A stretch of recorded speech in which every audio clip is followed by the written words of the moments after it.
Bendiciones, mis hermanos, bienvenido a nuestro programa. Quiero continuar con esta serie de meditaciones sobre el Espíritu Santo y en este caso basadas en el ministerio, la vida, el reinado del rey David.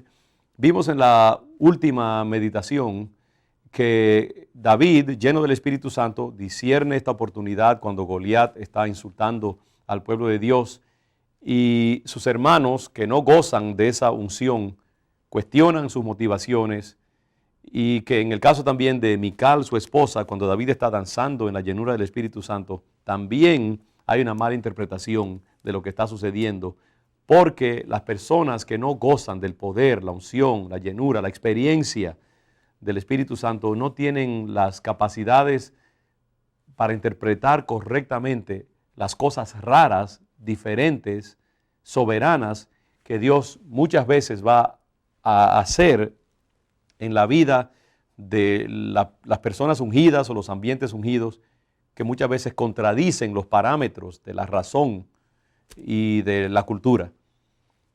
Otra situación que vemos interesante es con respecto a el uso de la armadura de Saúl, que nos enseña otra lección muy reveladora, donde cuando Saúl acepta a que David vaya en contra del gigante Goliat, trata de ayudarlo proveyéndole la armadura común de un soldado.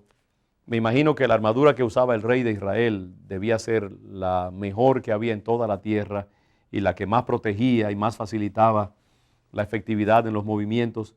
Pero cuando David se pone esta armadura, como no tiene práctica en ella, no está acostumbrado a usar estas cosas, se siente incómodo y torpe y simplemente se la quita y usa estas 5 piedras lisas y la honda que él acostumbraba a usar cuando ejercía sus labores pastorales.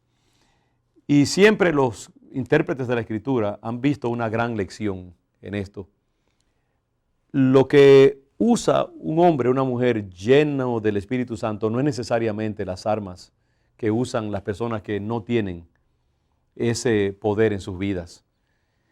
Cuando uno no goza de la unción y la llenura del Espíritu Santo, aún en la vida cristiana, muchas veces el trabajo ministerial, las labores del diario vivir, son mucho más trabajosas y se necesitan muchos más recursos, más esfuerzo, simplemente más aparato.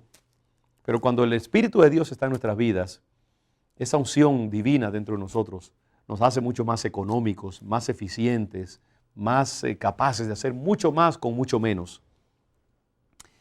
Por eso es tan importante que los hijos de Dios tengamos ese poder, que cultivemos esa llenura del Espíritu Santo en nuestras vidas, porque va a hacer que todo funcione más fácilmente. Vemos esto, por ejemplo, en la vida de la iglesia primitiva, donde se nos dice que los primeros cristianos, Pablo en una parte señala, creo que es en 1 Corintios, de que no eran ni muy educados, ni de mucho renombre, de mucha influencia social, sino que dice que Dios escogió lo débil del mundo para avergonzar a los fuertes.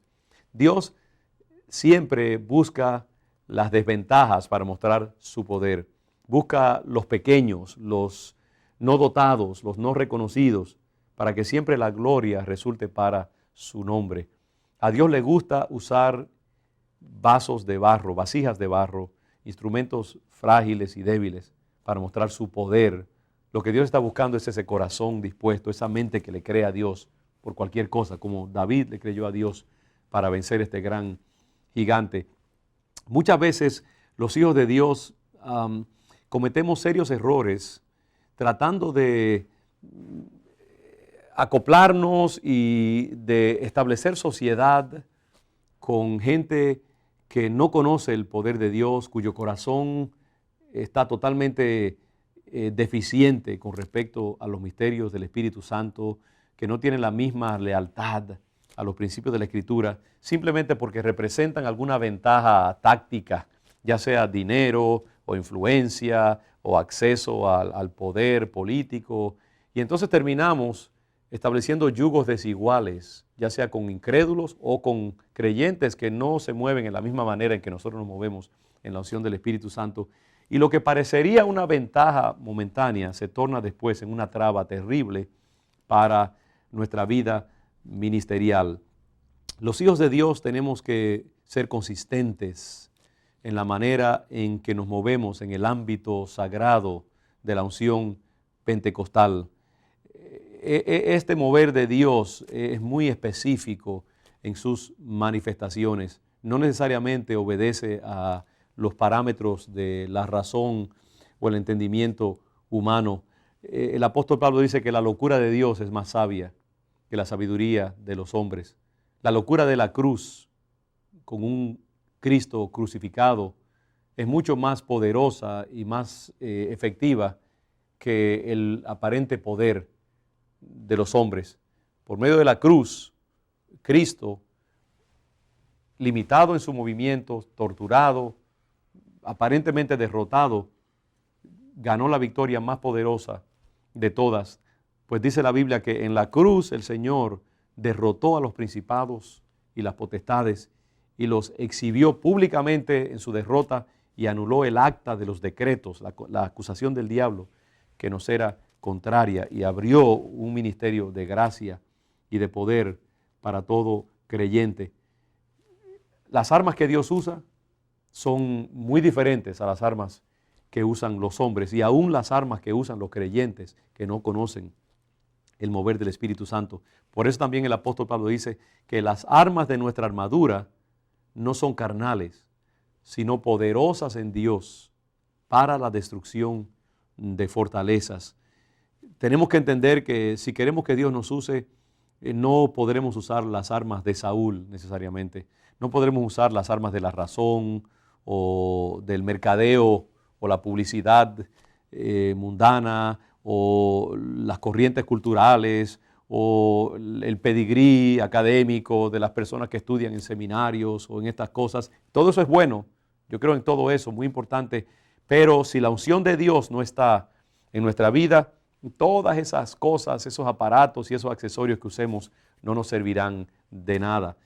Dios quiso proveer una ilustración muy clara de este principio, mostrando aquí que David no quiso moverse con la armadura de Saúl. Saúl había sido rechazado por Dios. Además, lo que Dios iba a hacer por medio de David, ninguna armadura podía llevarlo a cabo ni facilitarlo. Tenía que ser una intervención directa del poder de Dios. Y si Dios estaba con David, todo lo demás era totalmente simbólico. Aún las 5 piedras lisas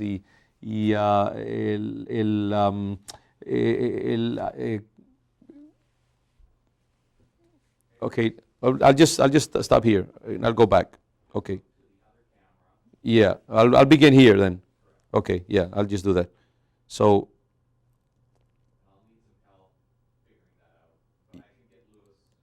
yeah. Si el poder de Dios se estaba moviendo en la vida de David, todo lo demás era totalmente secundario. Aún las 5 piedras lisas y wow, I don't know why I'm getting this. Let me start again. Okay. Yeah. Si el poder de Dios estaba moviendo en la vida de David, aún las 5 piedras y la onda que David usó eran totalmente simbólicas. David hubiera podido coger simplemente un puñado de tierra y tirárselo a la cara de Goliat y eso hubiera sido suficiente para que el poder de Dios se manifestara y derribara al gigante. Lo más importante que tenemos que preguntarnos es si Dios está conmigo, si la unción de Dios está moviéndose en mi vida. Porque si tenemos eso, no necesitamos casi ninguna otra cosa, aunque todos los demás recursos son importantes y necesarios. Pero lo más importante es, ¿está Dios conmigo? ¿Está el poder de Dios en mi vida? ¿Está la unción de Dios moviéndose poderosamente en mi vida? Si Dios es con nosotros, ¿quién contra nosotros? Preocupémonos de la unción de Dios y no tanto de la armadura de Saúl. Que Dios te bendiga y hasta nuestro próximo programa.